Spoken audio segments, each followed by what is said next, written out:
News with Mitsumi Takahashi. Good evening. News today from Mark Carney's new majority government. We're getting a break in the gas tax. Mark Carney announced today that the federal fuel excise tax on gas and diesel would be suspended for the summer, and that takes effect next week. Here's Sweet Arasi. For many drivers in Montreal, it's news they're happy to hear.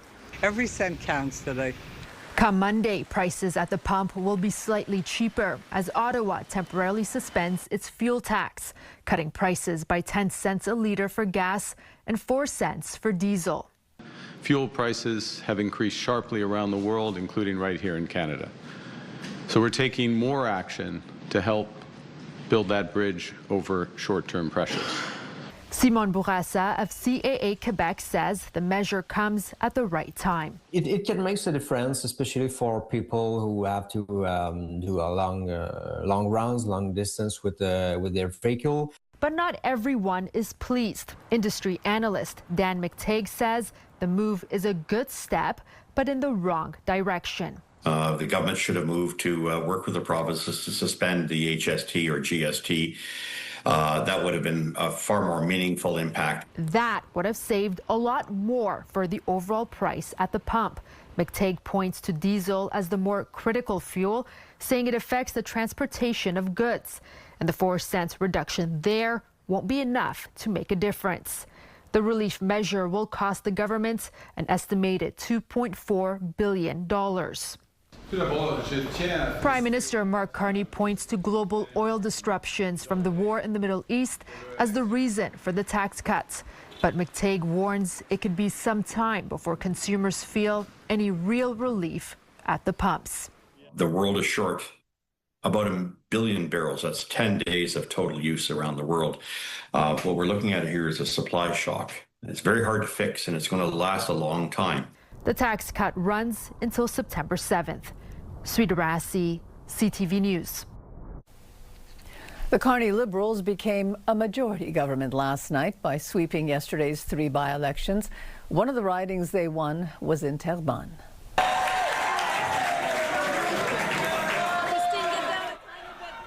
Tatiana Auguste was declared the winner late last night. She won the riding with just 1 vote last year, and a new election was ordered. Last night's vote was close, but in the end, Auguste got 731 more votes than the Bloc candidate, Nathalie Saint-Clair Desgagnés. I just want to thank the citizens of Tarlton for the confidence they have put in me. I am ready to work for them. They're ready for them to be at the decision table, and we're ready to get projects done here in Tarlton. Also word today that the federal government will be tabling its spring economic update on Tuesday, April 28th. The date marks the first anniversary of the Carney Liberals' election win. The West Island REM line will officially go into service next month. This adds 4 new stations to the network, and for the first time it connects the West Island to the downtown core. Here's Matt Gilmore. Here at the Fairview Point Claire station, there is still quite a bit of work to be done, especially around the outside of the station. Earlier today, we spoke with the mayor of Point Claire, who said while people here are thrilled that the train is finally almost ready, he still has some concerns. The first is parking. There is a large parking lot right next to the station, but it belongs to Cadillac Fairview Shopping Center, and according to Mayor John Belvedere, there are negotiations underway to temporarily allow commuters to park there, but that is not a permanent solution, and it's also not a done deal. Initially, there were supposed to be 2,500 spaces here. Those were canceled. Some commuters then will have either 2 options, either to take the bus to the station or to be dropped off. Belvedere says he expects most people here will opt for the second option, to be dropped off, and he's worried about the congestion that could create along some of the side streets in the area. That's a main concern. I don't know where the people, when they do come to Fairview and they turn on the Fairview Avenue, where they're going to go. We've implemented parking by permit only behind Fairview in order to protect our citizens, because they have the right to live a certain quality of life too. So we've done that. That will take effect when the REM starts up. So yeah, hopefully it's going to be work in progress, and I don't know how it's all going to work out, but it's going to be day to day until we find the right solutions. Beyond the growing pains that are to be expected, this is ultimately a good news story for the West Island. The Deux Montagnes line that's been in effect for some time has transporting between 75 and 100,000 passengers per day. We were in St. Anne de Bellevue earlier today as well. The mayor there says he believes it's going to have a major economic impact on his town. That's part of some sort of revitalization plan that we're going to start probably this fall. Then to try to bring people in St. Anne with the REM station, then they can come and go to the Eco Museum, Arboretum, and then come here, shop, have some lunch, and yes, it will certainly help. So not just about bringing West Islanders into town, but also an opportunity to open up some of the West Island's attractions to people living in the city who might not have vehicles and access to them. It's been a long wait, but the REM in the West Island is now just over 1 month away. Matt Gilmore, CTV News. Premier-designate and CAQ leader Christine Fréchette met with François Legault today at the National Assembly. Legault said he was proud to pass the torch to Fréchette. He called her brilliant, a quick study and a hard worker. He also said she had never been afraid to disagree with him and had courage.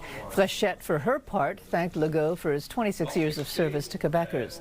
She also said she wanted to move Quebec forward and build a strong economy and not return to a 30-year-old debate about Quebec's sovereignty.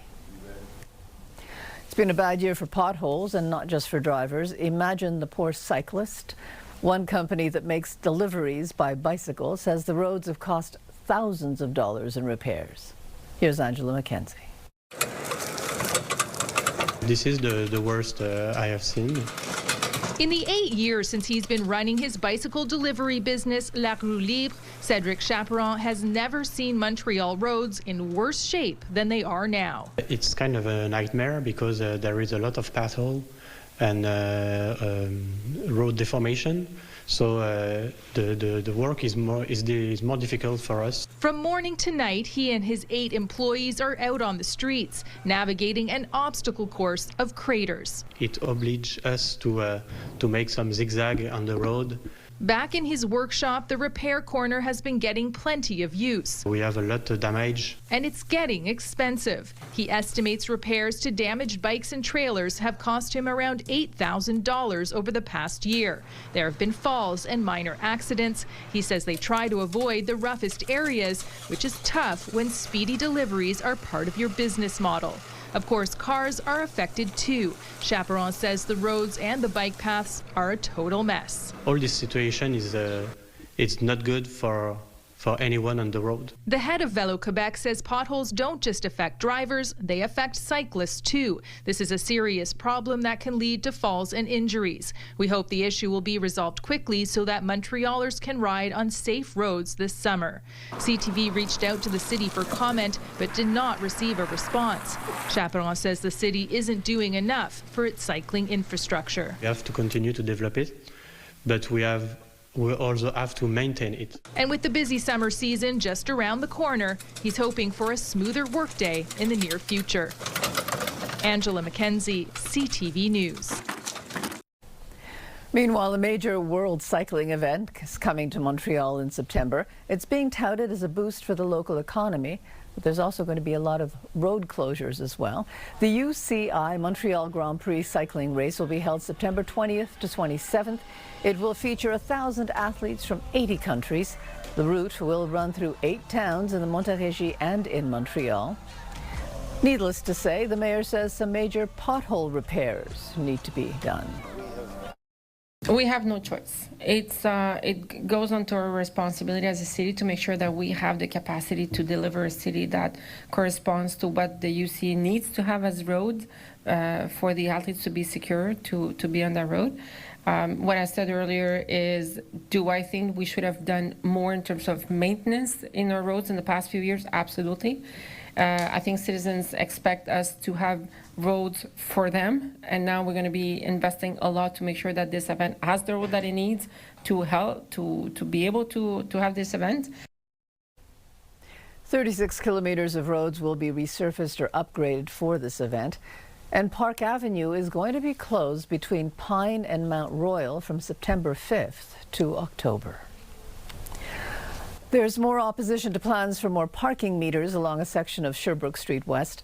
People in the area presented a petition carrying more than 1,000 signatures to the Borough Council last night.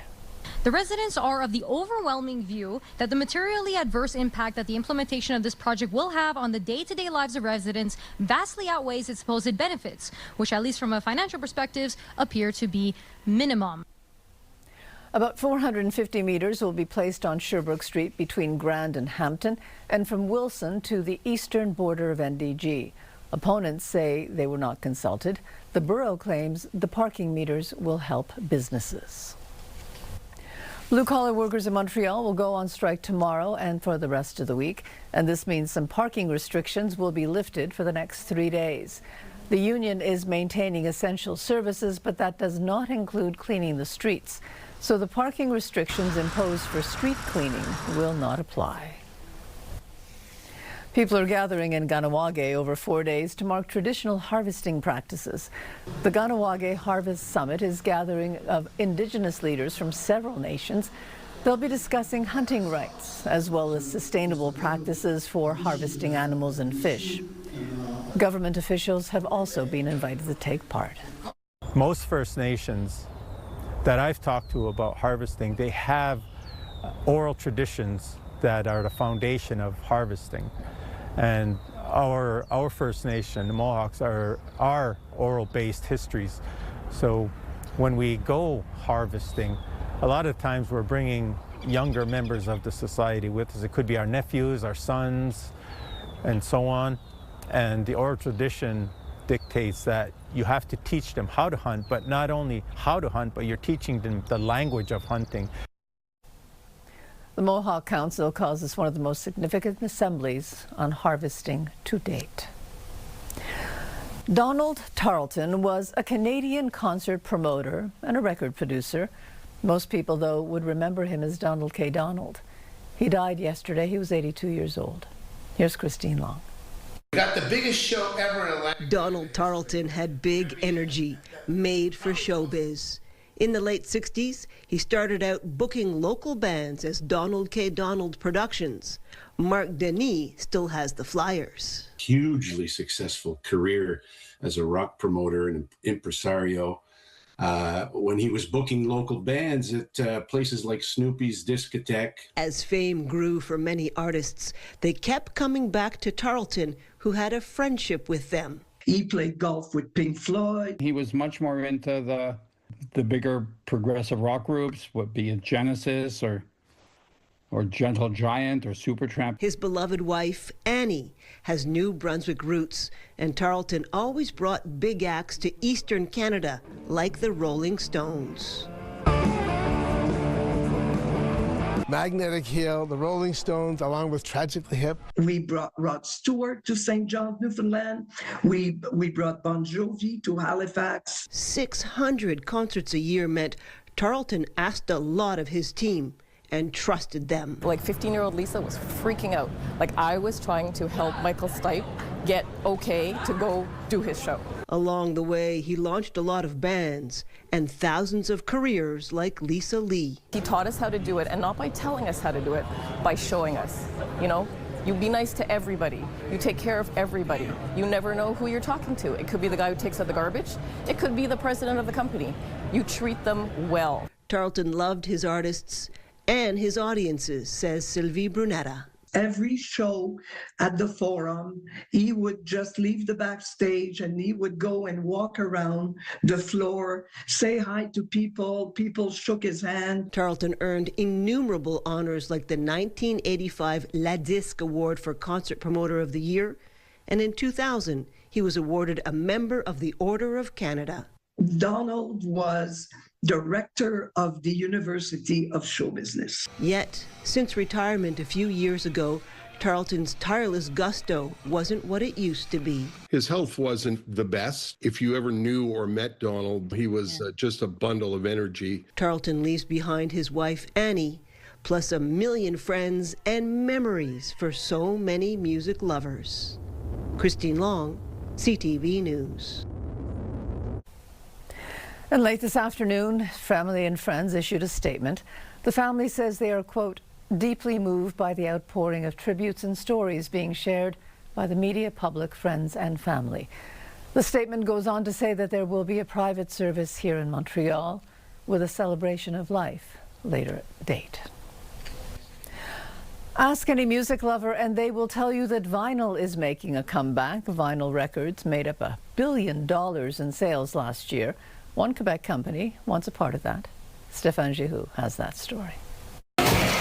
At Drummond Vinyl in Drummondville, staff can't keep up with the demand for records. I call it a digital detox. Creates a moment, which I think that digital world cannot compete against, because when you put a vinyl on, all of a sudden everything is aligned with this. You need to, switch side at some point, and then you just put the needle on, and so it's about a moment.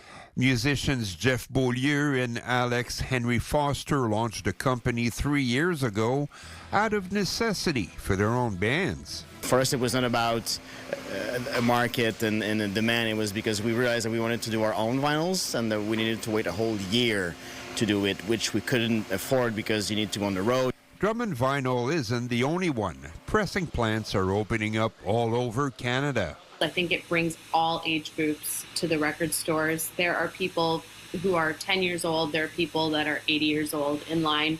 We've seen it all over the last 18 years. April 18th is Record Store Day, where labels, big and small, push rare limited edition reissues. Canadian classic rock band Honeymoon Suite is reissuing one of its records because there's a new generation curious about vinyl. I think people just got tired of streaming and listening to compressed MP3 files that don't really sound that great. What can I say? My son is 28 years old, and he's totally into vinyl. This year's Record Store Day will come with a twist. That's because record stores say there's one artist that everyone is looking for. Well, at the moment, there's a Quebec band called Engine de Poitrine. It's clearly the two records from Engine de Poitrine.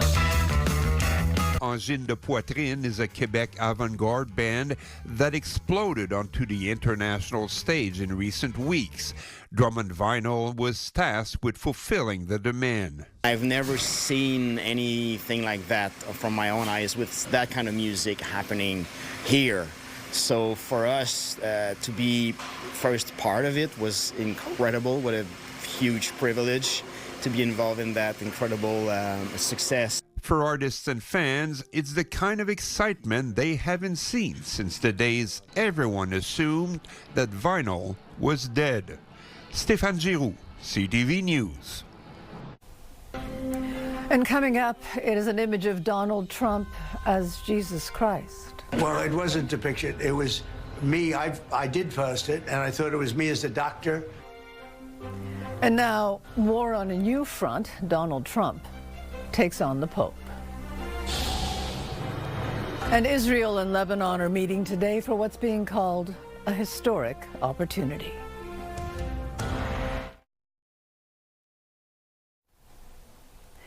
In the Middle East, there are new talks underway today between Israel and Lebanon. Meanwhile, the U.S. military is enforcing a blockade around Iranian ports. Olivia Rubin reports. This is a historic opportunity. Today, diplomats from Israel and Lebanon meeting for peace talks at the State Department. For weeks, Israel launching strikes into Lebanon at what it says are Iranian-backed Hezbollah militia group targets. It's about bringing a permanent end to 20 or 30 years of Hezbollah's influence in this part of the world. We have to remember the Lebanese people are victims of Hezbollah.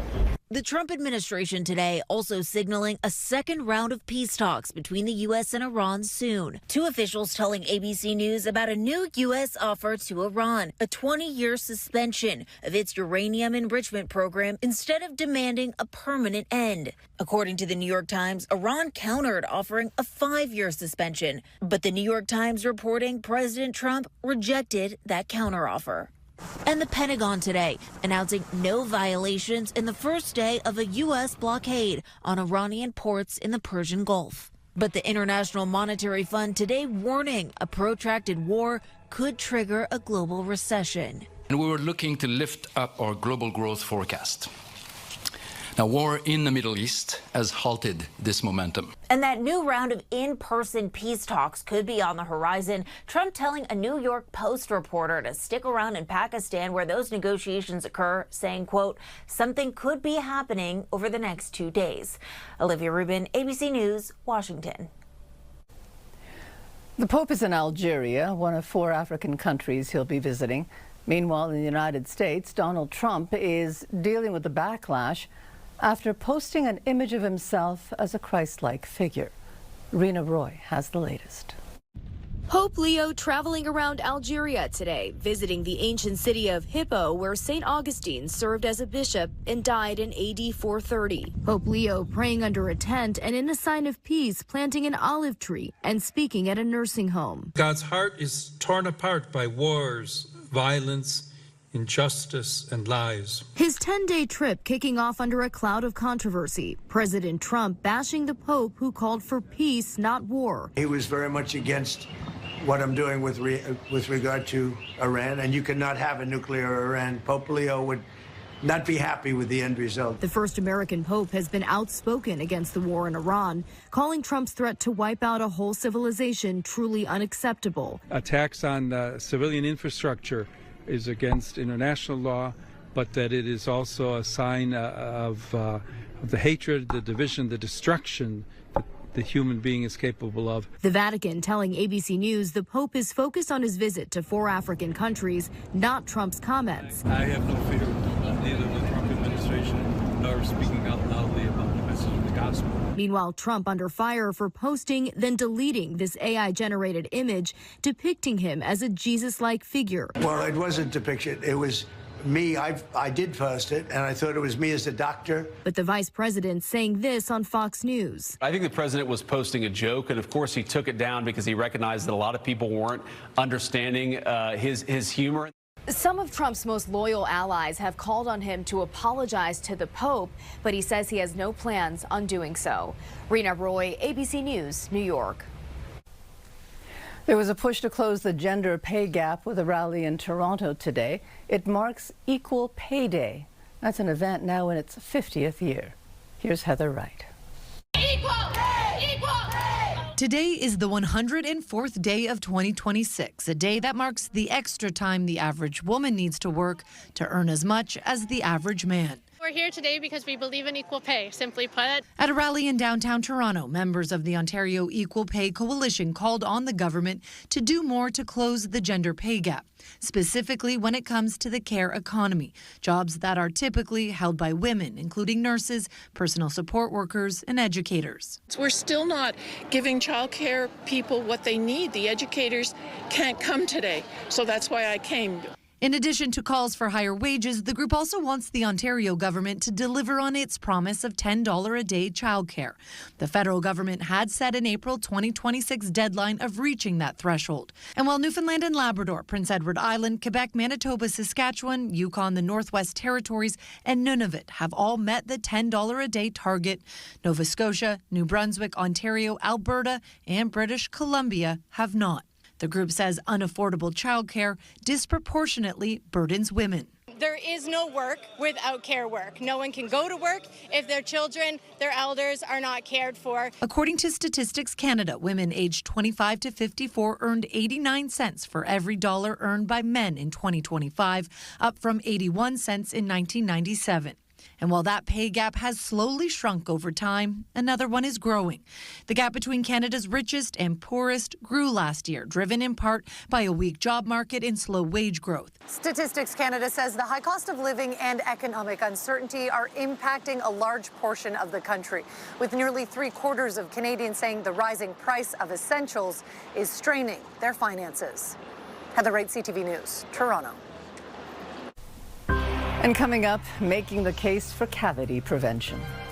Tooth decay really carries significant short and long-term consequences for children, toddlers, adults, teenagers, anybody, and these include really debilitating chronic pain. A new study tries to allay the fears of fluoride. And Air Canada promoting its new lie flat cabins in some of its flights.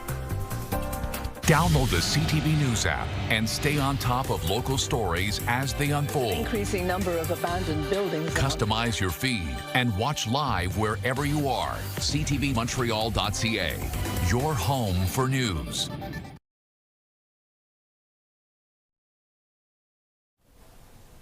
The stage is now set for the general election in Quebec this October. So where exactly do the parties and the leaders sit now that they are all at the starting line? Sébastien Dallaire is with Léger Marketing. Hi, Seb. Hello.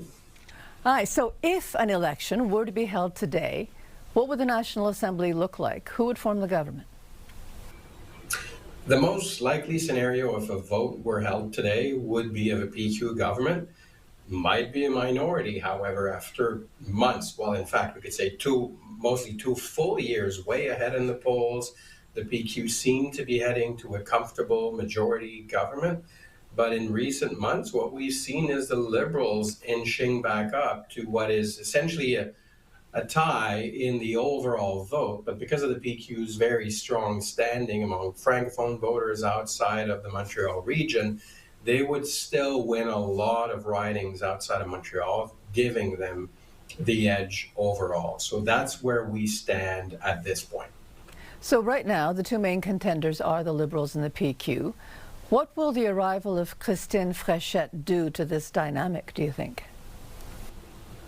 Well, one of the things we'll be looking for is to what extent her arrival and the fact that she has a strong economic background, economic pedigree, might she be able to steal some of the thunder that we've seen from Charles Milliard and the Liberals in recent weeks? And there are a lot of question marks with this because the answer will also depend on what happens within the CAQ. We know it's a coalition, and François Legault's biggest achievement was to put a whole lot of people together who did not really see eye to eye on many key issues related to Quebec identity, first and foremost, but who wanted to move on from the old debates between yes and no, and he was successful for a long time. Will the party be able to survive its founder and really thrive in the future? That's the big question mark. So Christine Fréchette will have a lot of work to really keep the caucus together, strengthen a vision for the party, and really present some sort of renewal, because we know voters want change. So it could change the dynamic, but a lot of it depends on what happens within the party. And I know that it's hard to know what the situation with Donald Trump will be like in the fall, but right now, how much of the preoccupation is it for Quebecers? Yeah, he's Mr. Unpredictable, and this unpredictability means that voters are very uncertain, unsure of what they see in the future, and for that reason, they tend to be very protective. So we saw there was a rise in patriotism across Canada, including in Quebec, over the past year. But what we see mostly is a desire to protect what we have, to shore up the economy. So who's in the best position to defend us economically has been the key ballot box issue ever since Mark Carney arrived on the scene. And we can expect this question to be really, really important come the fall. And we don't know what Mr. Trump is going to do, but we can certainly expect that he's going to be in the news cycle just as he's been every single week since he took over. You think, maybe? So finally, I want to get to the three by-elections. What struck you most of the results of those three by-elections? Because I was kind of surprised at how much the support for the Conservatives had collapsed. Well, we had a few surprises. One was in the Tarlton election. A lot of arrows were pointing to a Bloc win because of their strength locally, their history in the ridings.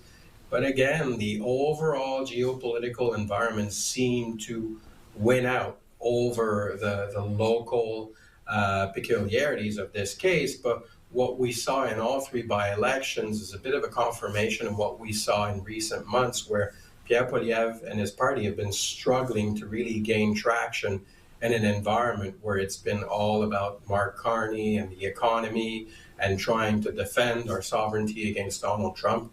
And that's what we saw again in those by-elections. Okay. Well, thank you so much for this, Seb. It was nice talking to you. Always a pleasure. Thank you. Air Canada has a cabin makeover, and it includes more lie-flat cabins. The question, though, is does that mean ticket prices will go up? Geneviève Beauchemin has more. We're bringing the beauty of Canada to the sky.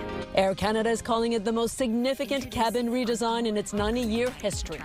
Passengers will catch a ride in the upgraded interiors, including the luxury of some lie-flat seats on long-haul flights. This aboard the company's new Airbus A321 XLR and Boeing 787-10 aircraft. The rollout will begin this summer, and all cabins will eventually see upgrades. We've got 93 brand new aircraft on order, and the last time we came out with a new interior was about 10 years ago. And the airline is borrowing from the national anthem and naming the project Glowing Hearted, leaning into Canadian themes. The comfy seat, big screens, larger overhead bins are a big investment, and the airline will no doubt need to pass on costs to travelers. So it's not that those seats necessarily will cost more because of this, but we'll have more premium seats, which is really good for our business. Still, it could squeeze out lower-cost seats, but analysts say the market is split between low-cost carriers and luxury brands, and Air Canada is finding its niche on some aircraft. People are buying premium services. They're buying the premium tickets. So, I think they're kind of figuring out that, the cattle call that we have in the back of the bus is something that they want to stay away from. Privacy wings, big screens. Some frequent flyers say paying extra for extra luxury is the future of flying. If you got a little bit more comfort and you're going to go that way, then yeah, that's the way you go. Well, it just depends on what kind of budget you're on. Yeah, I can't afford first class or business. Air Canada calls it a reimagined travel experience, and some analysts say the overhaul was long overdue. Geneviève Beauchemin, CTV News, Montreal. There's new video of the moment the Artemis II capsule was first opened after the successful splashdown after orbiting the moon. Sing it. Yes! Let's go! There they are, the cheers heard from both the astronauts inside and the recovery crew. And then you can see the very enthusiastic handshakes. These celebrations came moments after the capsule streaked back to Earth. It came at a stunning speed before parachuting to what NASA called a bullseye landing. The $1 million Lotto Quebec jackpot has been won. The big winner is a man in Longueuil. He works as an orderly. Albert Messi spun the big wheel in the Giga 360 for his win. Messi is originally from Cameroon. He says he plans to buy a home with his winnings. Weather brought to you by Gratianscaf. Second pair is a gift event including designer frames. A second pair free for a limited time. Well, there is lots to talk about weather-wise today, including a 3.9 magnitude earthquake that struck at about 12:30. So this was centered just north of Shawville, Quebec. Luckily, there were no reports of any significant damage. But of course, what we can report on is the rain and warmer temperatures of today. So here's where we are sitting right now in the greater Montreal area at a temperature of +6, seeing a cooler 5 degrees over in Mirabel right now. But earlier today, we did make it up to the double digits. We hit a high of 10. Our low for the day was sitting at +6, making it a pretty normal day for this time of year. So a reminder that our normals are sitting at 11 and 1 as our respective highs and lows for this time. But I do want to point out our record high from 1968. That number sits at 27.2 degrees. So we're not seeing temperatures like that yet, but we could very well break into the 20s in the next few days. But first, let's take a look at what we have coming our way for this evening. So we're expecting a low of 6 degrees once again. That's along with cloudy skies, some possible drizzling as well. As we move into tomorrow, we are once again expecting those cloudy skies to shift back over to rain. We'll have a wake-up temperature of 5 degrees. And as we head into the afternoon, expecting that rain to shift back over to cloudy skies. skies. But we can expect to see a double-digit high, possibly of 11 degrees tomorrow. So some good news there. And here's what our futurecast is showing us.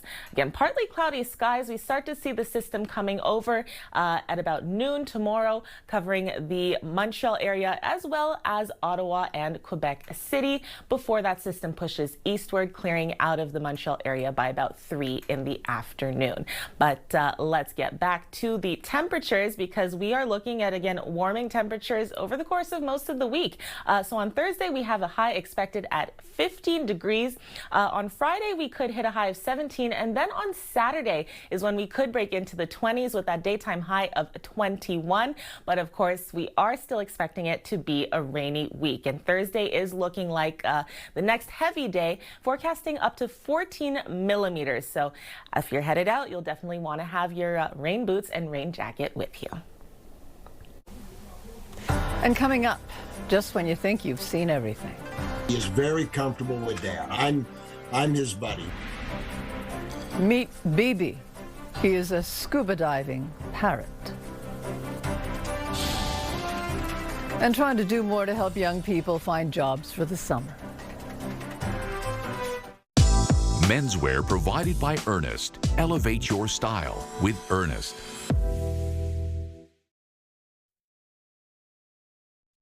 Your Health, brought to you by Gratianscap's second pair is a gift event including designer frames. A second pair free for a limited time. A new study is trying to ease the fears about fluoride in drinking water. It says it's found no effect on children's IQ or cognitive performance. Sophie Flay has details.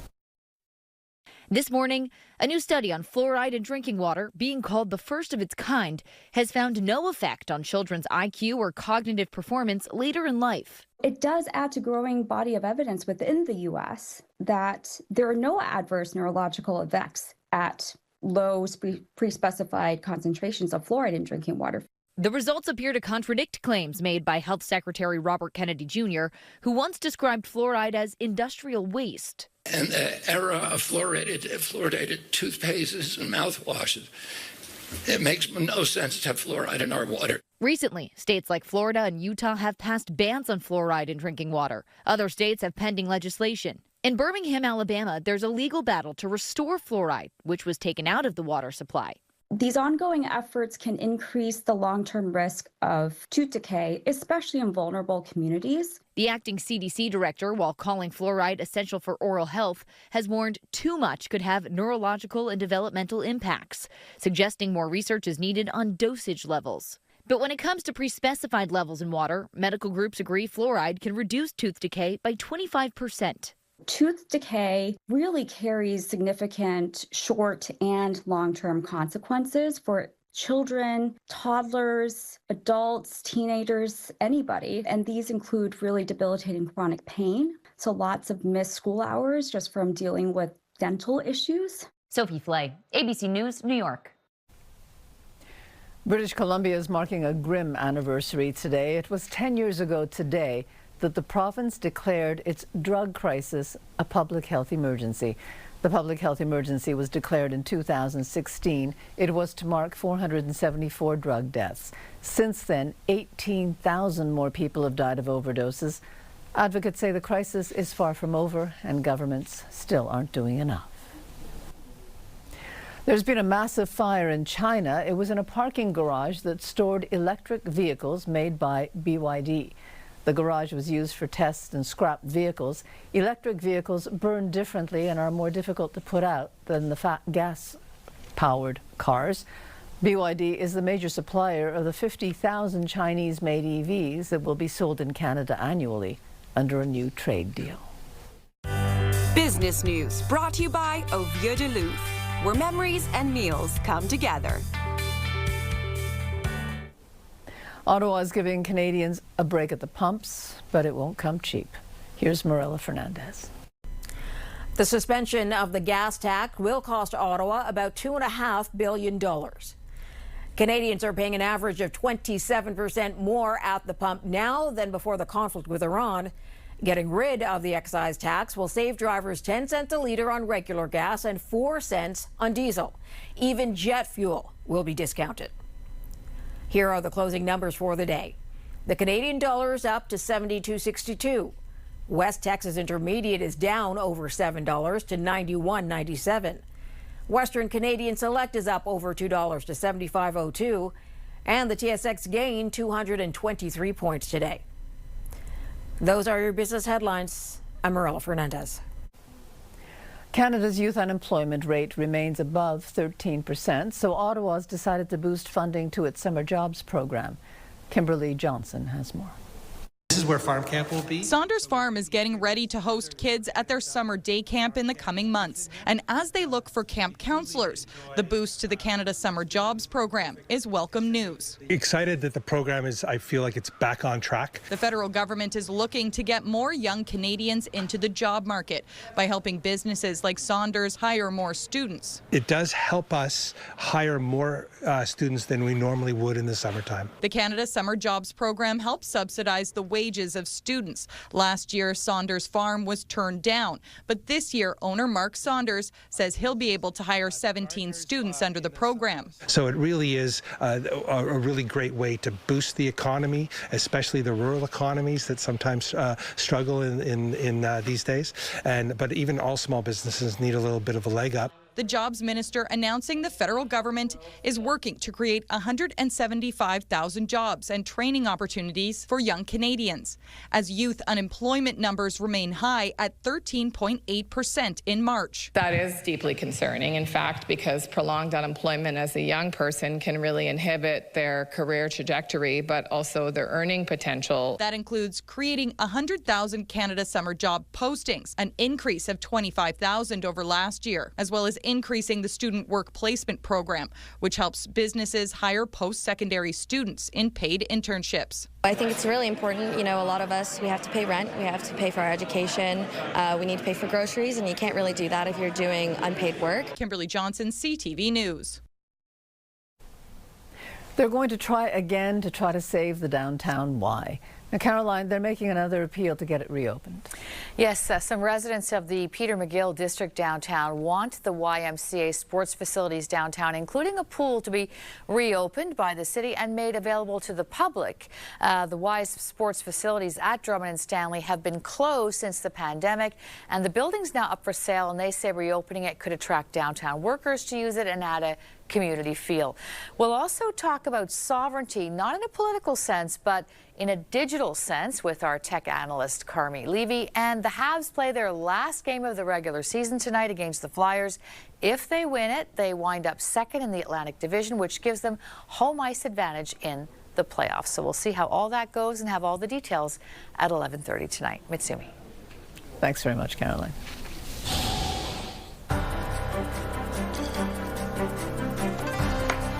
Stay with us. We've got another full night of great shows for you right here tonight on CTV.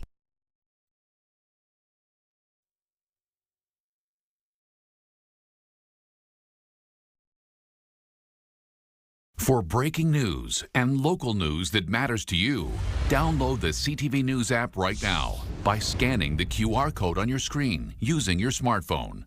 Or you can also go to our website, ctvnewsmontreal.ca. There's a parrot who has his own submarine. Here's Danny New. You might be looking at history right now because, yes, that is a parrot exploring the Atlantic Ocean in a DIY submarine. He is very comfortable with that. I'm his buddy. Iowan Stephen Lawyer didn't want to leave his 6-year-old pal BB alone when he went to the Bahamas for a month. So the former physics major instead invented a contraption he calls the Bebosphere. It's not full of air right now, but it's at 3,000 PSI, the same as a scuba tank. For the record, this is not the first time Stephen assembled a contraption for BB. He also created a Beeble so they could go skydiving together. He says they've now gone 15 times. When I'm going to jump, he will go in there voluntarily.